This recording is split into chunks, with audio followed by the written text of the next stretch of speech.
Olá, meu irmão, minha irmã. Mais uma vez é o programa Voz da Igreja, começando para você. Bebendo da fonte é o nosso primeiro bloco. Vamos mergulhar no mistério da Palavra de Deus, escrita nas Sagradas Escrituras, para nos colocar como discípulos do Senhor Jesus, aprendendo sempre e aprendendo tudo dele. Estamos iniciando o mês de novembro e neste primeiro final de semana vamos celebrar a solenidade de todos os santos e santas de Deus. E é mergulhando neste mistério da santidade, da vocação à santidade, que nós vamos mais uma vez ler o texto de Mateus. Mateus, capítulo 5, versos de 1 a 12. Ao ver as multidões, Jesus subiu a montanha e sentou-se. Os seus discípulos aproximaram-se dele. Então, abrindo a boca, Jesus começou a ensiná-los, dizendo: Bem-aventurados os pobres no espírito, porque deles é o reino dos céus. Bem-aventurados os que choram, porque eles serão consolados. Bem-aventurados os mansos, porque eles herdarão a terra. Bem-aventurados os que têm fome e sede de justiça, porque eles serão saciados. Bem-aventurados os misericordiosos, porque eles alcançarão misericórdia. Bem-aventurados os puros no coração, porque eles verão a Deus. Bem-aventurados os que promovem a paz, porque eles serão chamados filhos de Deus. Bem-aventurados os perseguidos por causa da justiça, porque deles é o reino dos céus. Bem-aventurados sois vós, quando vos injuriarem e perseguirem, e mentindo, disserem todo tipo de mal contra vós, por causa de mim.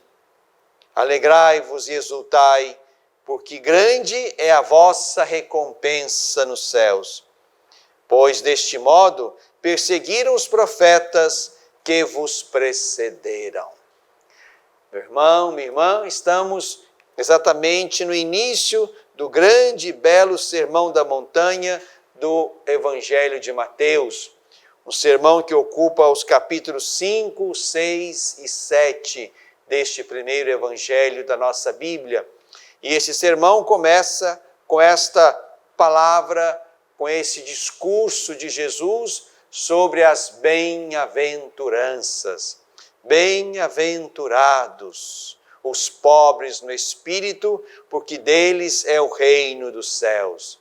Esta é a primeira delas e também a chave de leitura para a compreensão das demais. Jesus está orientando os seus para que encontrem um caminho, um itinerário que os leve à perfeição de vida, à perfeição do coração. E é assim que nós podemos perceber e compreender as bem-aventuranças do Evangelho de Mateus. Elas são um caminho, uma proposta, um itinerário humano e espiritual.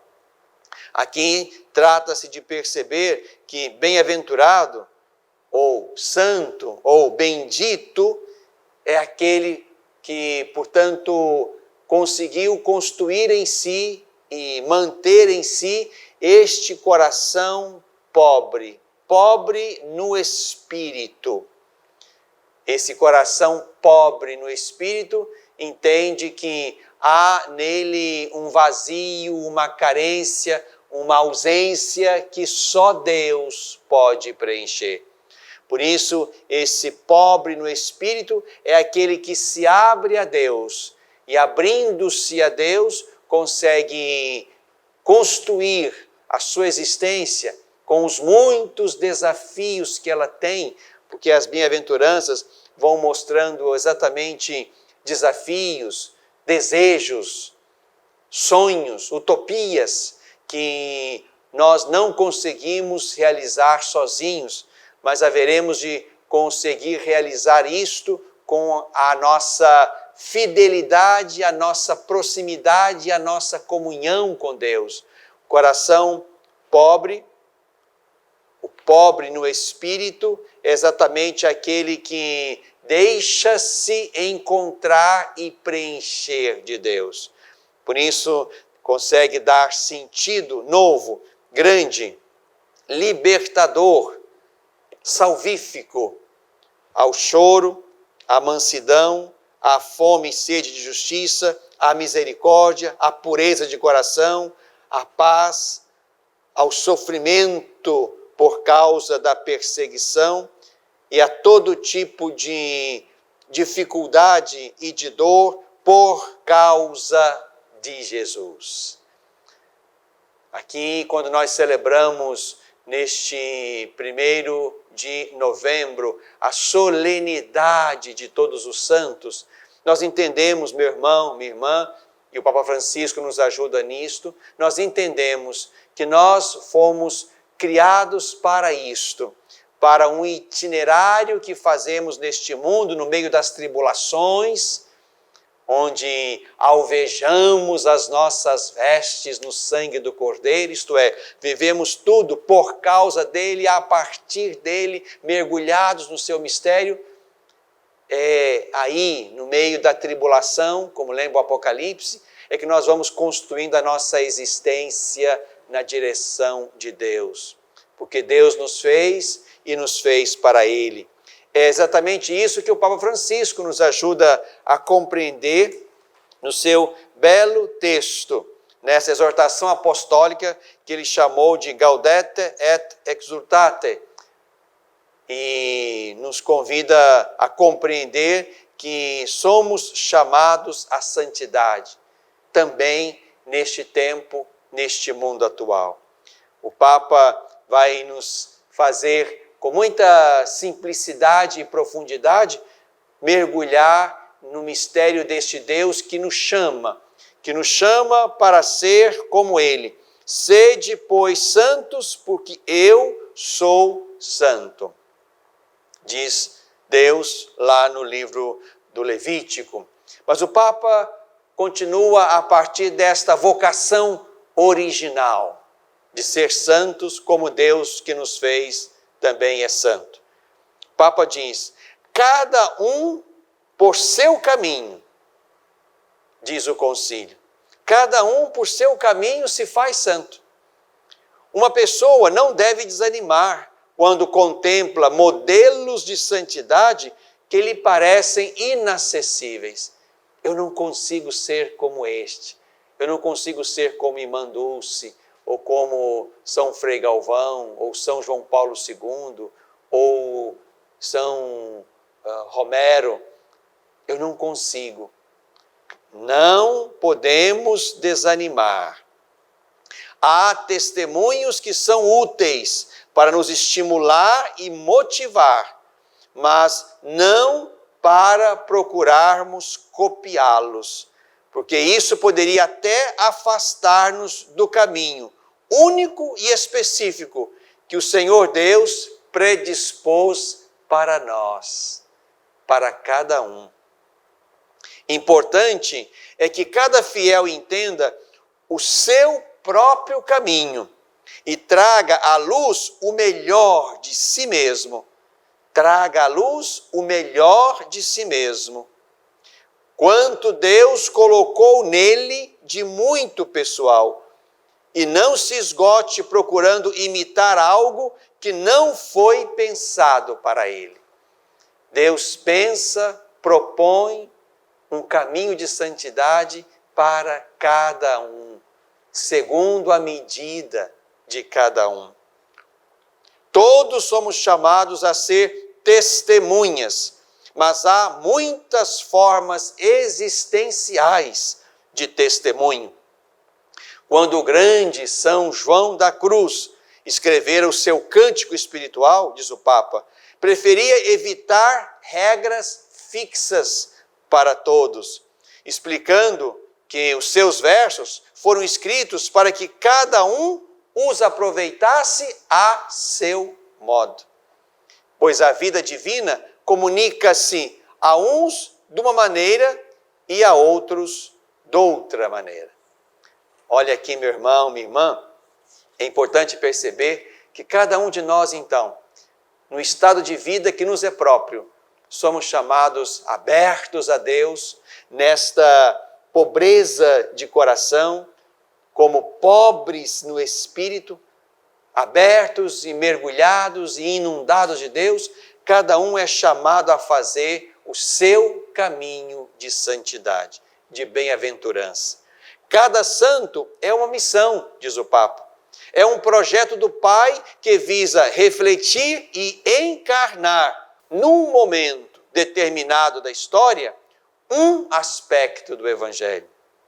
A santidade é viver em união com Deus. Santidade não é mais do que a caridade, o amor plenamente vivido, ensinava o Papa Bento.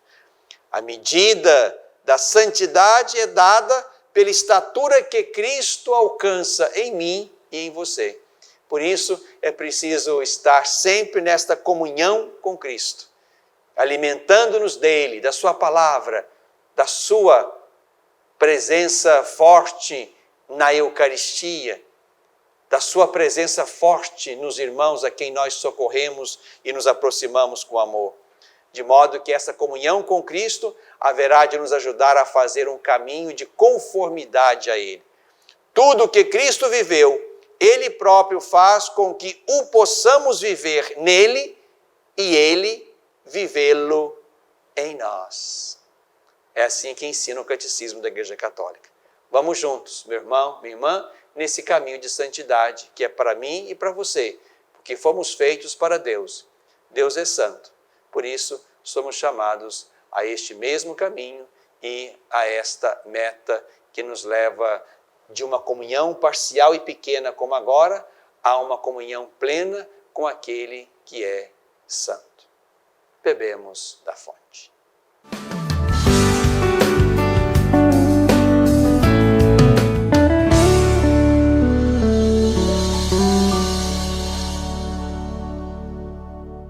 Educar para a vida.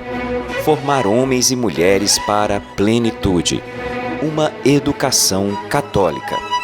Lembro-me bem, quando era criança, da importância de minha família em toda a minha educação. Aprendi que a fé e a razão, o conhecimento, são bases que se complementam para se formar um ser humano íntegro. Valores e virtudes fundamentais para ser quem eu sou e sempre agir com coração e alma para alcançar os objetivos mais altos. Hoje, na formação de meus filhos, compreendo que educar é, sobretudo, uma obra de amor.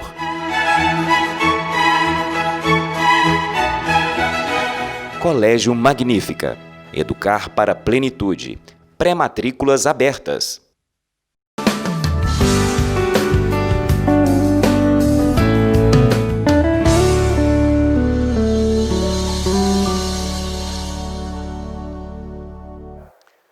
No coração deste tempo, logo no início do mês de novembro, nos colocamos diante de duas condições que marcam a nossa vida.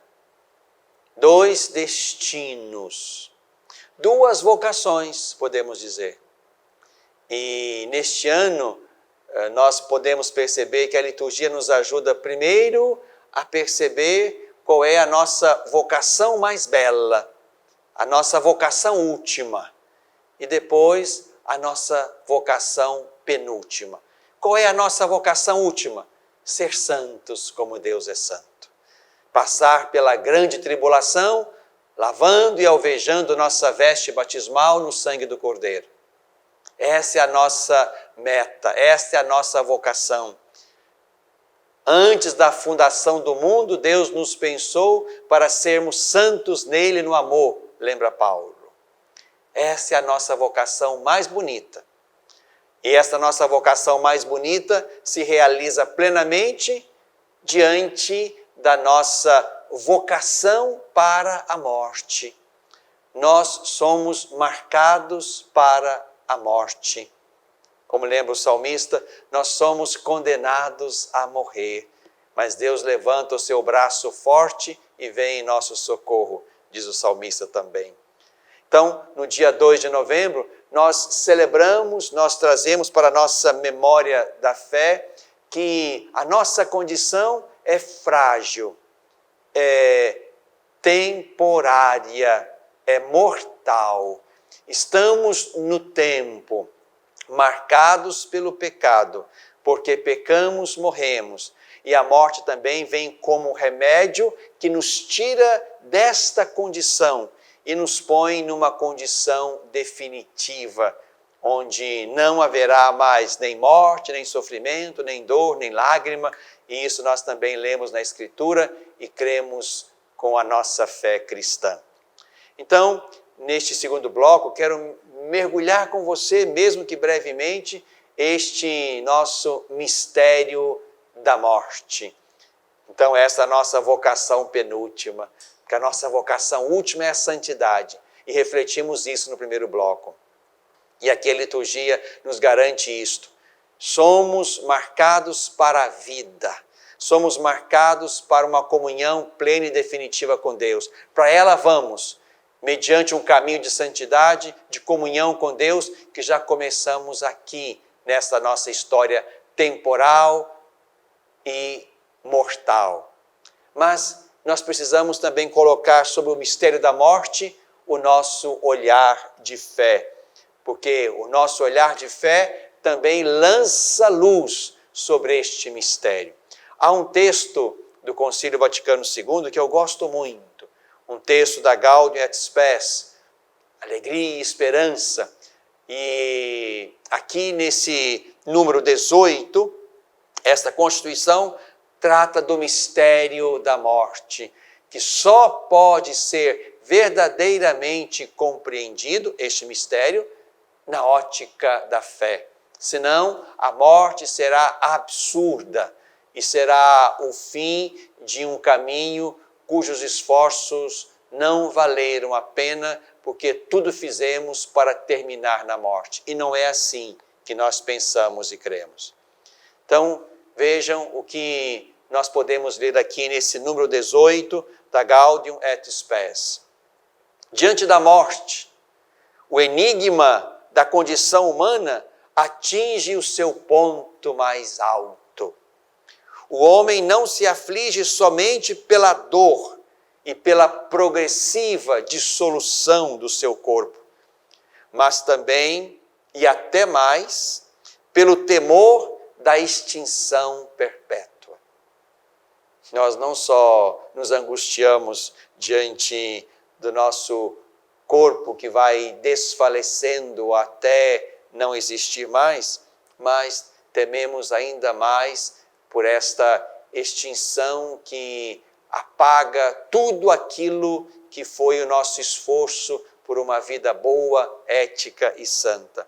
Mas, por um instinto do seu coração, o homem julga corretamente quando afasta com horror e repele a ruína total e o fim definitivo da sua pessoa. E é assim, de fato, que nós sentimos dentro do coração. Nos causa horror pensar nisto, na morte como um fim definitivo ou como uma ruína completa. A semente de eternidade que produz dentro de si, sendo irredutível só a pura matéria, essa semente de eternidade insurge-se contra a morte. Todas as conquistas da técnica, embora úteis, não conseguem acalmar a ansiedade do homem, pois o prolongamento da longevidade biológica não consegue satisfazer o desejo de uma vida posterior.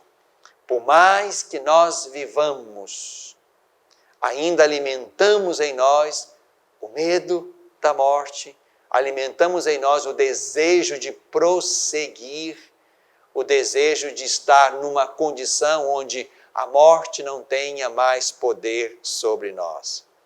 Enquanto qualquer imaginação fracassa diante da morte, instruída pela revelação, a igreja afirma que o homem foi criado por Deus para um fim feliz, além dos limites da miséria terrestre. Além disso, a fé cristã ensina que a morte corporal, da qual o homem estaria isento se não tivesse pecado, será vencida, esta morte corporal, quando a salvação, perdida por sua culpa, for restituída ao homem pelo onipotente e misericordioso Salvador. Deus chamou e chama o homem para que, com todo o seu ser, se una a Ele na perpétua comunhão da incorruptível vida divina. Isto aqui, meu irmão, minha irmã, é uma resposta poderosa e eficiente à nossa dor em relação à morte. Neste tempo em que a morte nos ronda, e nos ronda ainda com um peso maior e mais doído, porque muitas famílias não puderam sequer rezar sobre os seus amados que morreram vítimas da pandemia, tiveram apenas que assistir à distância a um sepultamento, sem proximidade, sem lágrimas sobre aquele que entregamos para a morte e para Deus, sem poder pronunciar uma oração de entrega. Isso tornou a morte muito mais difícil, insuportável. É diante desse mistério da morte que sempre nos rondou, que nos ronda neste tempo de pandemia, é aqui que nós somos chamados a reacender a luz da fé. É aqui que nós somos chamados a olhar para Jesus como expressão da misericórdia e do poder de Deus, de levantar aqueles que morrem e morrem crendo nele. Aquele que crer em mim, mesmo que morra, viverá. Eu sou a ressurreição e a vida, diz o Senhor. Por isso aqui a fé se apresenta a nós como esse remédio bendito, que nos faz entender que a nossa condição mortal não nos aniquila, não é expressão nem de ruína, nem de fracasso completo. Não, a nossa morte é uma experiência pascal, é uma passagem que nos tira da nossa vida na tribulação, do nosso esforço cotidiano de conversão e de santidade, e nos põe diante daquele que foi o sentido, o alvo e a motivação dos nossos esforços, da nossa conversão, da nossa busca de santidade. Neste 2 de novembro, nós somos chamados, portanto, mais uma vez, na liturgia, a celebrar esta certeza fundamental e fundante da nossa fé. Se Cristo não ressuscitou, a nossa fé é vazia e vã. Se Ele não ressuscitou, nós também não ressuscitamos. Então somos homens e mulheres sem nenhuma esperança. Aqui, participando do mistério da Eucaristia nesse dia 2, rezando por nós, vivos e vocacionados à morte corporal. Rezando também por aqueles nossos que partiram, sobretudo aqueles que partiram e tombaram neste tempo ruim, difícil e doloroso da pandemia.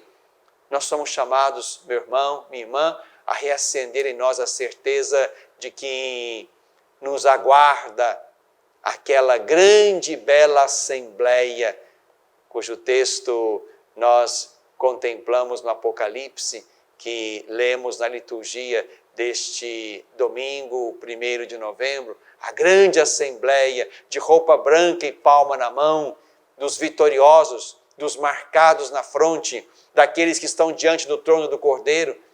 Esta é a nossa fé. E se alguém perguntar, o que faz você acreditar nisso? O que faz você acreditar que isso seja verdade? A resposta Quem me faz acreditar que isso é verdade é aquele que disse isso. Quem disse isso foi Jesus, que Ele é ressurreição e vida. Que quem crê nele, mesmo que morra, vai viver. Jesus não mente, não engana, não se engana. Jesus é a palavra verdadeira de Deus, pronunciada na nossa direção. Por isso, morrer com fé é um remédio. Sofre menos aquele que morre crendo, esperando e entregando-se a Deus. Sofre menos aquele que morre como um pobre no espírito, que se dá a Deus, que é o único que pode fazer algo nesse evento da nossa morte corporal. Convido você, meu irmão, minha irmã, a fazer comunhão com a igreja celeste, com a igreja que está na purificação, de modo que neste dia 2 de novembro, finados, nós não só contemplemos a morte como uma das nossas vocações, mas também contemplemos o céu como nosso destino. Vamos morrer, mas somos destinados ao céu. E aqui estão duas realidades que nós não podemos esquecer e que precisam sempre vir juntas. Morrer e sermos levantados para a vida de glória e de santidade junto do Cordeiro que venceu a morte. No coração deste tempo.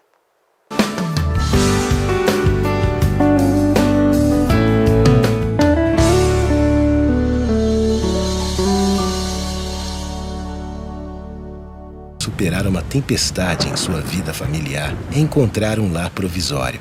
Uma família que a acolha por um tempo, enquanto sua própria família se reestrutura para recebê-la de novo. Essa é a proposta do Serviço Família Acolhedora. Transformar as dificuldades de hoje em possibilidades de futuro.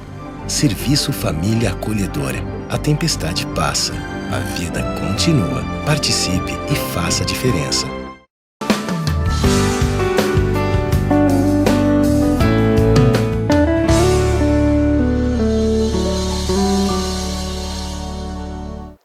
Na tradição da igreja. Na tradição da igreja está a nossa labuta, o nosso esforço, a nossa utopia pela santidade, que vai culminar numa comunhão plena com Deus ao final do caminho.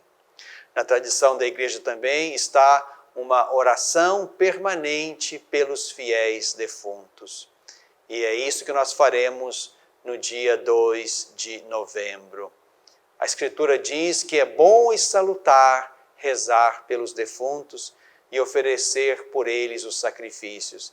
Isto nós fazemos em cada Eucaristia, quando nós mencionamos os irmãos e irmãs que partiram desta vida, que morreram na esperança da ressurreição e do céu. Estamos na liturgia e na fé em comunhão com aqueles que nos precederam na morte. Não estão esquecidos e não estão sem nós e nós sem eles, mas na fé, sobretudo na liturgia, na Eucaristia, nós nos unimos para celebrar a memória de Cristo que venceu a morte. Por isso quero convidar você, meu irmão, minha irmã, neste 2 de novembro, finados, a fazer também a sua prece, a celebrar a Eucaristia. Se você pode participar dela na comunidade ou assisti-la pelas mídias, celebrar essa Eucaristia na intenção daqueles seus amigos, amados, parentes, familiares que já partiram, de modo que a morte deles lembre a nossa e o fim deles, onde agora estão já diante de Deus experimentando a plenitude da vida, também recorde que esta é a nossa vocação. Convido você, portanto, meu irmão, minha irmã, a fazer agora uma prece por esses nossos irmãos fiéis defuntos que nós já sepultamos no coração da terra e também entregamos e sepultamos no coração misericordioso e ressuscitador de Deus. De modo que a nossa prece por eles fecunde a nossa comunhão. Nos faça perceber que eles estão vivos porque estão em Deus. que esses irmãos e irmãs alimentem nós também no caminho, por graça que alcançam de Deus para nós, alcancem para nós a certeza de um reencontro ao final do nosso caminho. Rezemos por eles. Ó Deus da vida, que chamastes para junto de vós nossos parentes e amigos, sede misericordioso com eles e acolhei-os em vossa glória. Que um dia possamos vê-los novamente na alegria do convívio eterno convosco e com eles.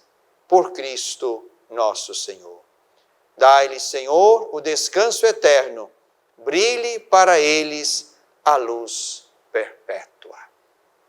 Na tradição da Igreja.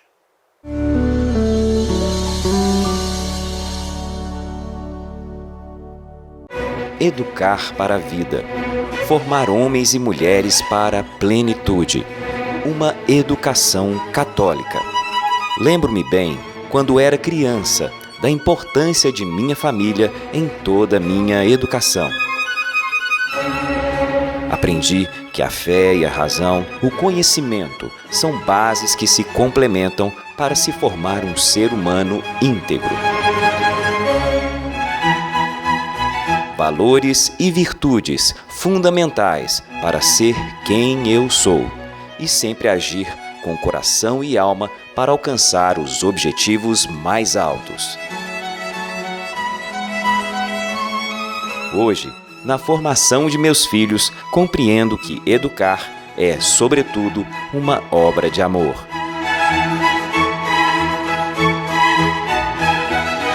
Colégio Magnífica. Educar para a plenitude. Pré-matrículas abertas.